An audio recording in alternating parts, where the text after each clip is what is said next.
የአሜሪካ መንግስት የጉዞ እገዳም በአየር መንገዱ ላይ ተጽዕኖ አሳድሯል ተባለም። የአየር መንገዱ ገቢም ቀንሷል እየተባለ ነው።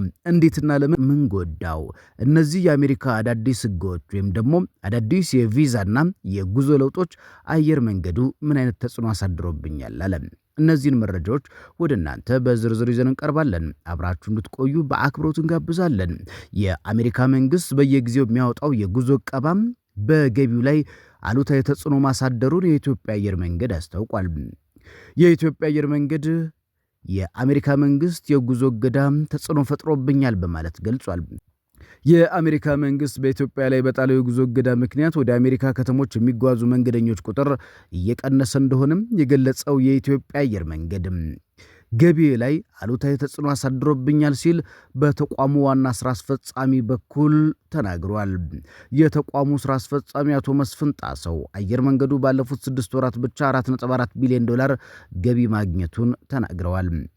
በተለይ ደግሞ የአሜሪካ መንግስት የጉዞ እገዳ ምን አይነት ተጽዕኖ ፈጥሯል በሚል ለቀረበላቸው ጥያቄ ኢትዮጵያን ጨምሮ 75 ሀገራት ዜጎች የፍልሰት ቪዛ ኢሚግራንት መሰጠቱ መቆሙ ወይም ደግሞ የአገሪቱ የውጭ ጉዳይ መስሪያ ቤት ባለፈው ጥር ወር ማስታወቁ ይታወሳል። ይህ ውሳኔ የሚመለከታቸው በዩናይትድ ስቴትስ የሚገኙ ዜጎቻቸው ተቀባይነት በሌለው መጠን ከመንግስት ድጎማ የሚቀበሉ ሀገራት እንደሆነ መስሪያ ቤቱ ማስታወቁ ይታወቃል። ታዲያ ይህን ተከትሎ አየር መንገዱ ምን ገጠመው? የእነዚህ ሀገራት ዜጎች በህጋዊ መንገድ ወደ አሜሪካ እንዲገቡ የሚፈቅደው የቪዛ አሰጣጥ የሚያቆመው ውሳኔ ከጥር 13 2018 ዓ.ም ጀምሮ ተግባራዊ መሆኑ ይታወቃል። ከዚህ ውሳኔ አንድ ወር አስቀድሞ የአሜሪካ የሀገር ውስጥ ደህንነት መስሪያ ቤት ሚኒስትር ክርስቲኖ በተለምዶ ዲቪ በመባል የሚታወቀው የፍልሰተኞች የዳይቨርሲቲ ቪዛም ፕሮግራም ላይ እገዳ መጣላቸው ይታወቃል። ሚኒስትሯ የእገዳ ትዕዛዙን ያስተላለፉት የአሜሪካው ፕሬዝዳንት ዶናልድ ትራምፕ ባስቀመጡት አቅጣጫ መሰረት መሆኑን ገልጸዋል። እገዳው በዲቪ ፕሮግራም ምክንያት አሜሪካውያን ጉዳት እንዳይደርስባቸው ለመከላከል ለማረጋገጥ እንደሆነም ክርስቲ በወቅቱ አስታውቀው ነበር።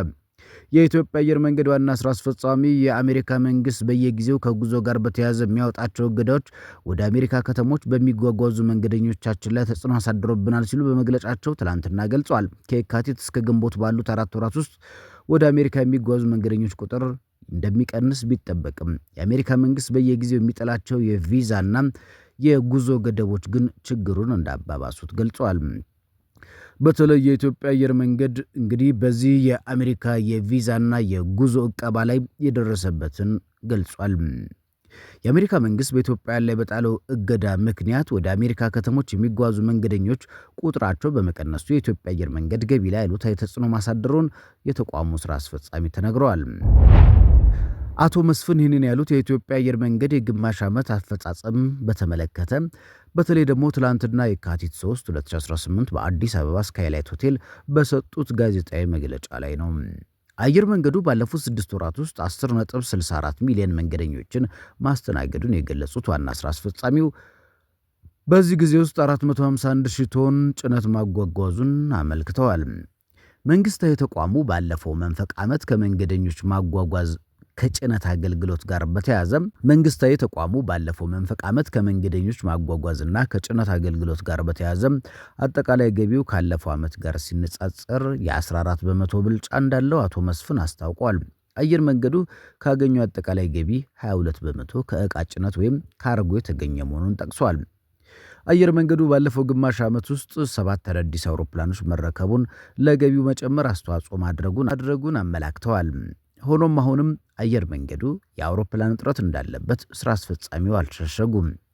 አቶ መስፍን በትላንትና መግለጫቸው የኢትዮጵያ አየር መንገድ ገቢዎችን ከጠቀሱ በኋላ በተለያየ ምክንያቶች የገቢ መቀነስ እንዳጋጠማቸው ገልጿል። በተለይ በተቋሙ አሉታዊ ተጽዕኖ ካሳደሩ ምክንያቶች መካከል የአሜሪካ መንግስት የጉዞና የቪዛ ዕቀባም እንደሚገኝበት ይገለጻል። በተለይ አሜሪካ ኢትዮጵያን ጨምሮ ለ75 ሀገራት ዜጎች የፍልሰተኞች ቪዛ ወይም ደግሞ ኢሚግራንት ቪዛ መስጠት እንደምታቆም የአገሪቱ ውጭ ጉዳይ መስሪያ ቤት ማስታወቁ ይታወሳል። የእነዚህ ሀገራት ዜጎች በህጋዊ መንገድ ወደ አሜሪካ እንዲገቡ የሚፈቅደውን የቪዛ አሰጣጥ የሚያቆመው ውሳኔ ከሚቀጥለው ሳምንት ረቡዕ ጥር 13 2018 ዓ.ም ጀምሮ ይፋ ይደረጋል ስንል ከጥቂት ወራት በፊት ወደ እናንተ መረጃውን ማድረሳችን ይታወቃል። ውሳኔው የሚመለከተው በአሜሪካ የሚገኙ ዜጎቻቸው ተቀባይነት በሌለው መጠን ከመንግስት ድጎማ የሚቀበሉ ሀገራት እንደ ማርክ ሩቢዮ የሚመሩት የአሜሪካ ውጭ ጉዳይ መስሪያ ቤት ገለጻ ከሆነ መስሪያ ቤቱ በኤክስ ገጹ በኩል ባሰራጨው አጭር ማብራሪያ ሶማሊያ፣ ኤርትራ እገዳው የሚመለከታቸው ሀገራት መካከል እንዳሉበት ተጠቅሷል። የቪዛ ክልከላው አዲስ ስደተኞች ከአሜሪካ ሕዝብ ሀብት እንዳይበዘብዙ ሀገሪቱ እንድታረጋግጥና ይህን ማረጋገጫ እስክታገኝ ድረስ እንደሚቆይ ተገልጿል። የፕሬዝዳንት ዶናልድ ትራምፕ አስተዳደር ውሳኔ በአሜሪካ ቤተሰብ ወይም እጮኛ ላላቸው የስራ ዕድል ላገኙ የሌሎች ሀገራት ዜጎች ይሰጥ የነበረው የቪዛ አይነትንም ያካትት ነበረ። ከኢትዮጵያ ጎረቤቶች መካከል ኬንያና ጅቡቲ በስተቀር ኤርትራ፣ ሱዳን፣ ደቡብ ሱዳን፣ ሶማሊያ እንዲሁም የሌሎች ዜጎች ሀገራትም ወደ አሜሪካ በሚያስገባ የፍልሰተኞች ቪዛም እገዳ ተጥሎባቸዋል። የአሜሪካ የቅርብ አጋር የምትባለው ግብጽ፣ ሁለቱ ኮንጎዎች፣ ናይጄሪያ፣ ሩዋንዳ ክልከላው ተግባራዊ የሚደረግባቸው ሀገራት መካከል ተካተዋል። በሁለተኛው የአሜሪካ ፕሬዝዳንት የስልጣን ዘመናቸው ወደ ዋይት ሀውስ ከተመለሱ 1 ዓመት ሊሞላ የተቃረበው ትራምፕ እናም ቀኝ ዘመም ባለስልጣኖቻቸው ወደ ዩናይትድ ስቴትስ የሚጎርፈውን ፍልሰተኛ ለመግታት መሰል እርምጃዎችን ሲወስዱ ቆይተዋል። የአሜሪካ የሀገር ውስጥ ደህንነት መስሪያ ቤት ኢትዮጵያውያንን ጨምሮ በዲቪ ለሌሎች ሀገራት ቪዛ የሚሰጥበትን አሰራር ከ3 ዓመታት በፊት ማቆሙ ለዚህ ተጠቃሽ ነው። ከ3 ሳምንታት በፊት ማቆሙ ለዚህ ተጠቃሽ ነው።